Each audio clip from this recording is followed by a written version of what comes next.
এবার পারমাণবিক অস্ত্র বানাতে পারে ইরান। এর আগে ইরানের কখনো পারমাণবিক অস্ত্র বানানোর পরিকল্পনা ছিল না, কিন্তু ইসরায়েলের সামরিক আগ্রাসনের কারণে দেশটির নেতৃবৃন্দ পারমাণবিক বোমা বানাতে বাধ্য হতে পারে বলে মন্তব্য করেন ইরানের পারমাণবিক বিষয়ে একজন সমঝোতাকারী। সিএনএনের এক প্রতিবেদনে এসব কথা বলা হয়েছে।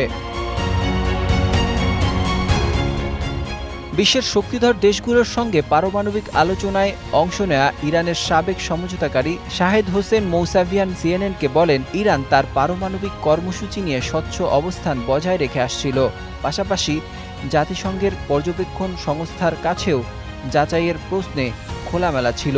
কিন্তু 2015 সালের চুক্তি থেকে যুক্তরাষ্ট্র বের হয়ে গেলে ইরানের বোধোদয় হয় যে যুক্তরাষ্ট্র ও ইসরায়েল দেশের শাসন ব্যবস্থা পরিবর্তনে হামলা চালাতে পারে।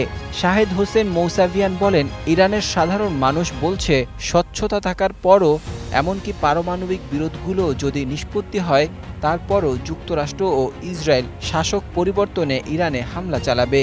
আর সেজন্যই ইরানিদের প্রয়োজন পারমাণবিক প্রতিরোধ, যার অর্থ পারমাণবিক বোমা তৈরি করা। আমার মনে হয় মার্কিন ও ইসরায়েলিরা ইরানিদের বলছে সবচেয়ে ভালো প্রতিরোধের জন্য বোমা বানাও, এবং আমি বিশ্বাস করি যদি এই নীতি অব্যাহত থাকে তবে ইরান পারমাণবিক বোমা তৈরির সিদ্ধান্ত নেবে।